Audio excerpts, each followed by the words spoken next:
Hey, hey, welcome back to the soulSHINE space. So good to have you. We are going to be talking about worth and value today and unraveling these concepts. So often they are like meshed together and seen as one thing. And I think that they're really distinct concepts that can be deeply connected, but they can also stand alone. And I think that a lot of us go through life chasing this external validation. We're trying to feel worthy or valuable or powerful or get approval from other people and try to control the circumstances outside of us, the opinions outside of us, so that we can feel okay about ourselves. We can feel like we're doing something that's going to help this world, that's going to make it a better place, so then we can feel good about ourselves. If that sounds familiar to you, then we together are going to break down those patterns and ideas using self-awareness, reflection, and intentional thinking. And hopefully by the end of this episode, we can start to redefine these concepts in a way that allows you to be your own source of worth and completely open to all the ways that you can create value in this world.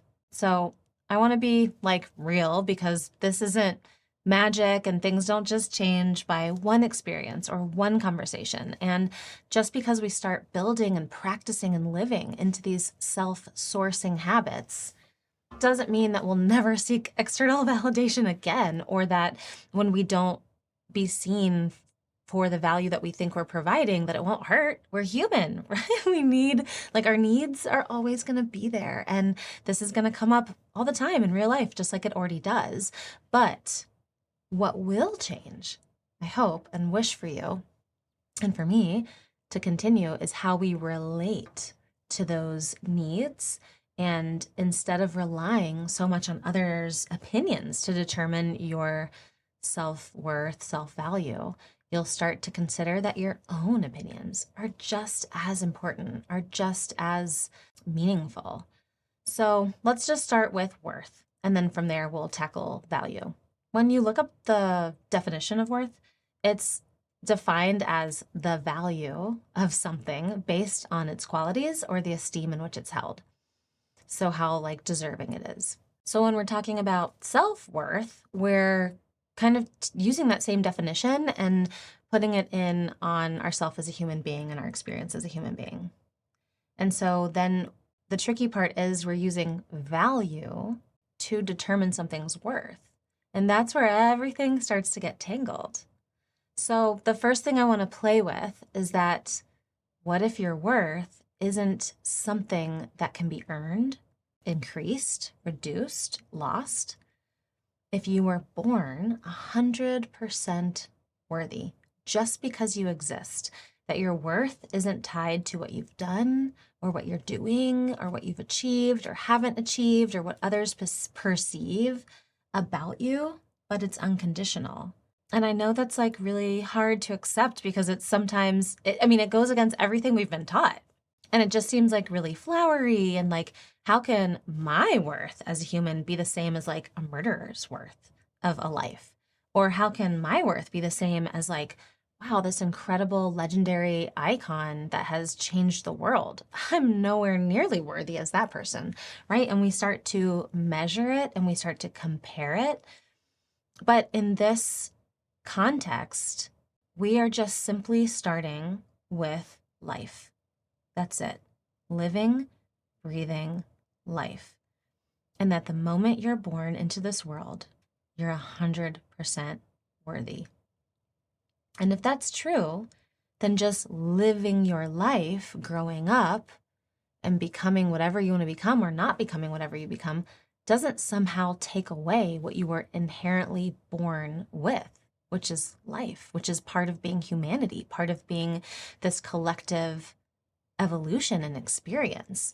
That like, that's it. You bought your ticket. The day that you took your first breath, you have worth and your life has worth. And even if that life is cut short, even if that life only lasted a few days or months or years, that life is just as worthy as a life that was really longly lived.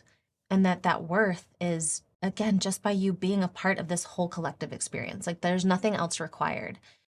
You are in this playground of life, and that's it. You're just as a key player into this collective. And so I think it starts to rub us sometimes because we do have these judgments. We have judgments about who we are and how we're not enough. And we see other people that have done so much in this world, and it's so easy then to compare. And so one exercise that I think of that can help me start to disintegrate that a little bit is just thinking about someone or something, a pet, a place, a person that you love unconditionally. So think of that person, place, or thing or animal right now. Now that you have it in your mind, why do you love them? That animal, that person, that place. Probably not because what they do, right? It's just because they exist, just because they are part of this world.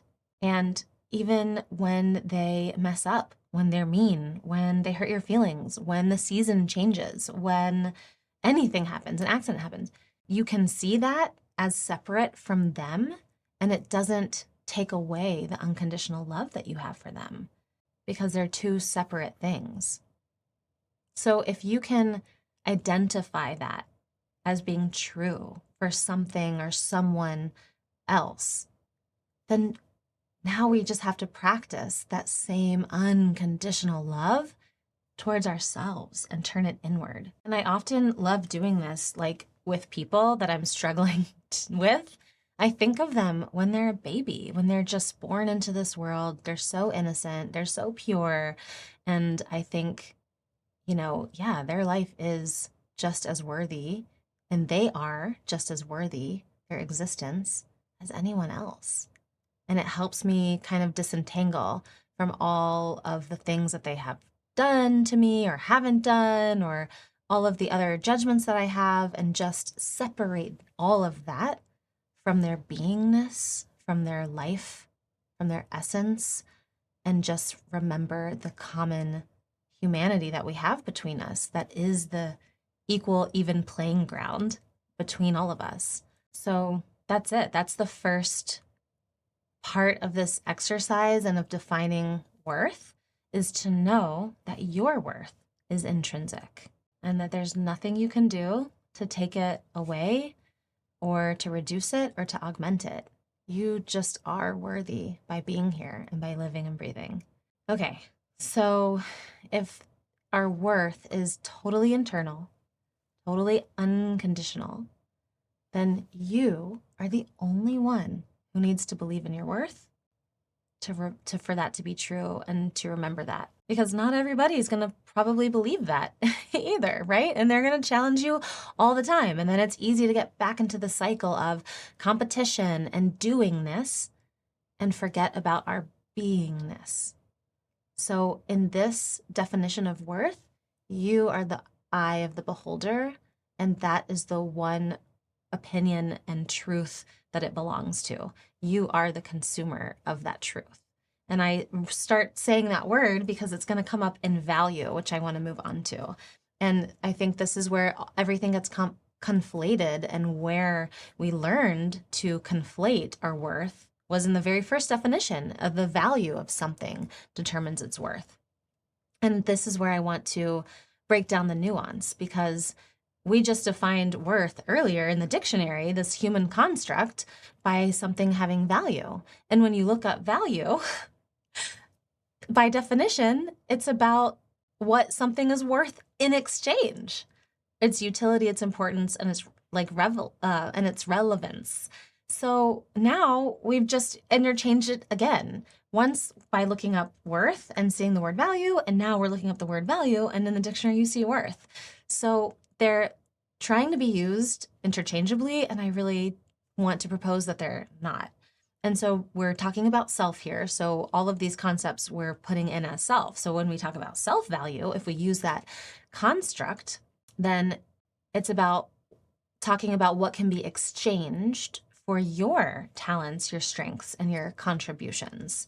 And so Where it gets an even layer trickier is like, okay, well, someone is exchanging this with me, and that someone is external to me. So it really now depends on how this external person, animal, place, system perceives this exchange of time, talent, contribution, etc. And so now you've kind of introduced this whole other person into the equation, and they're the ones now determining the value of something, and they're the consumer of the value. So let's just like use a fun example to get out of our heads for a little bit, but let's talk about a chef who is incredibly trained. She's world renowned. She trained in like all the best places. She's worked in 5-star restaurants, and she really loves adolescents. That's her passion in life. She wants to serve them and make sure they have incredible experiences with food. So she goes to work at a high school cafeteria, and she makes amazing gourmet meals and like beautiful, sophisticated flavors. And all these kids want is like hot dogs and hamburgers and pizza. And the chef's talent hasn't changed. She's world renowned. Her skills are incredible. She has incredible experiences and value to offer, but the consumer, who are the kids now, they don't see the value in her gourmet food. They think it tastes weird. They think it's too small. And so they just want like food that they enjoy. So the chef now has two choices. There's a misalignment between what she perceives as valuable and what the high schoolers perceive as valuable. And so she has a mismatch, and all she has to do to correct it is either adjust what she's offering to match what the high schoolers want, or keep what she's offering and change who's eating it. You know, nothing has gone wrong. The fact that the high schoolers don't like her food doesn't diminish what she's done before. It doesn't take it away. And now, like, if she still loves these high schoolers, she can find the most amazing way to make incredible hot dogs, the best pizza like that region has seen, the coolest hamburgers, right? So now these high schoolers can be in realignment with the value that she knows she's offering, but now they know it too, because it's what they want. It's what they'll exchange with her. Or simply, she can say that she doesn't like making hot dogs and hamburgers, even though they're like incredible. And she's, made innovative strides in hamburger making. And that she wants to go back to these 5-star restaurants. And in either case, like nothing has gone wrong. And in either case, her intrinsic worth has stayed 100%. It's just that the perception of her value has changed. And that's such an important distinction to make. No one can take away her inherent worth. Like the fact that the high schoolers can't see it, don't like it, she's still 100% worthy. Or the flip side, if she goes back to her 5-star restaurant and she keeps making those same contributions and people adore her and she gets Michelin stars, that doesn't add to her worth at all. Her worth is intrinsic and separate. And all that she's playing with is, how is she contributing to the world? Is she delighting these like midlife people and their taste connoisseur people, or is she delighting the high schoolers? And either way, it's just, how does she want to contribute to the world in a way that she likes and aligns with her? And so we can like apply this when it hits a little closer to home and it starts to trigger our narratives of self-doubt, etc. I'm a physician, and in my early career, I sometimes felt and knew I wasn't offering the same value as my experienced colleagues. They could make decisions faster. They could have these really nuanced conversations in ways that I couldn't. They could have foresight that I couldn't. They could reach out and collaborate with other people in ways that I couldn't. But I was so limited in my view of value that that's all that I thought that I could do, was like have this limited value. And I remember one day, the families or the fellows, the students, the trainees, really expressing their gratitude because, I would maybe sit with the parents and spend just a few extra minutes or like listen to them or laugh with a story. And in that situation, the consumer's the parent, and their perception of value is totally different than what, the value of like medical decision making would be for the patient or for the staff. And so it was a simple, different experience of changing the consumer to realize that, oh, I still have something of value to offer. It's just in this different way to this different person. Or same with the trainees, spending a little bit extra time, like going through the pathophysiology or the mechanisms, because I was like also studying or, having it refreshing myself with it. And so again, a different value exchange because I changed the consumer. And that's the whole point. The point is that value does change on who's consuming it. And then that's 100% okay. And I see that so often in like feedback as well. Like I'm constantly working with my students, and it's a learning environment. So you might experience this in your workplace too, as we're training people and working together and collaborating on projects. We all have a different perception of this world. We all have our own bias, and that's what we bring to the project. And sometimes it's its greatest advantage, and sometimes it's an opportunity for us to explore where our blind spots are, etc. But the point of this is, in this conversation, is that so often my students will feel like they have so much value to give, and that people don't see it, or that they don't get recognized, or that they're not appreciated. And it's just really interesting because it just depends on the consumer, right? Like if the consumer is this seasoned person who is more efficient than you, who knows more than you, and you're like, maybe slowing them down or making them think through things, or, in a little bit different of way, they might not always see that as valuable. Somebody else might think that like, oh my gosh, you picked up on this thing that I would have never have, just because your mind is more open to it. You're studying about it. You just got this great lecture that I haven't heard in, a few years, and they might really see your value in fresh eyes and being a learner. But relating it back to worth, the way that we contribute or the ways that we can't contribute yet have nothing to do with our intrinsic, unconditional worth. Like you are still 100% worthy.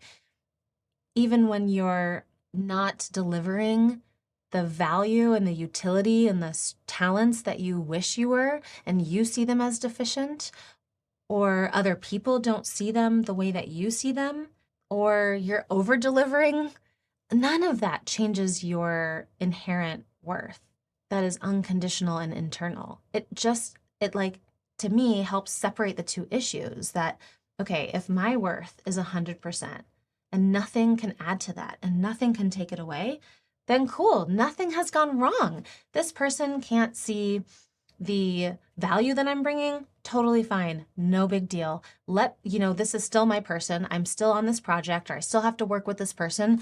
I can't change my consumer. Cool. I'm going to change what I'm offering.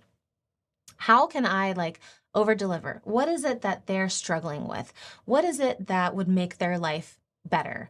What if I could just offer comic relief? What if it's not even related to what I'm trying to grow into? What if it's just something completely different? And start to think from their perspective, start to think from a place of service, because ultimately that's what we are doing. We're exchanging a service, we're contributing, we're giving our talents, our effort, our value. And if they can't see the value that we're providing in the way that we're currently providing, and we have no option to change that relationship, that consumer, well, let's think in a different way. Let's think about it, not so related to us and ego and who we are, but like totally separate that. Feel secure and peace that we are inherently worthy, that can't take it away. And that really opens us up to a place of creativity and fun and this really like servant heart that like, I just want you to have the best experience. I want this patient to have the best experience. I want this I don't know if you're not in medicine, this client, whatever, this partner, to have the best experience? How can I delight them? How can I tickle them? How can I over deliver to them? What would be valuable to them?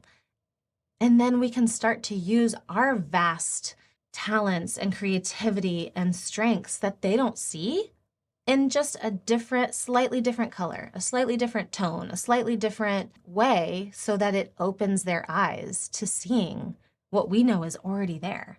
So I hope that this resonates with you. I hope that this helps you to feel a little bit more free, just to know, again, that your self-worth is internal and unconditional and totally independent of what you do or don't do. And that your value, on the other hand, yeah, that's external. That's measured by other people. And it is based on what contributions you have to offer. But to always remember that for sure, your value is never a reflection of your worth. Just because someone doesn't see the value in what you offer doesn't mean that your offering or you is any less worthy. It just means there's a mismatch. And it's up to you now. You have the freedom to decide. Do you want to change what you're contributing, or do you want to keep your contribution and just try to find a different consumer of it to exchange it with? So for our ending tradition, I'm just going to leave you with some questions you can think about. But what do you believe defines your worth? Do you see worth and value as separate? What value are you trying to contribute to this world? Why is it useful? Who is it useful to? And do you have a match between what you're creating and offering to the people, community, systems that you're wanting to create it for? And if not, how can you realign your offering, your value you're creating to have a value match? I'm wishing you all so much play, possibility, and peace. I'm wishing you to feel supported in this space and so honored to be a part of your soul tribe. Sending you love and see you next week. Bye.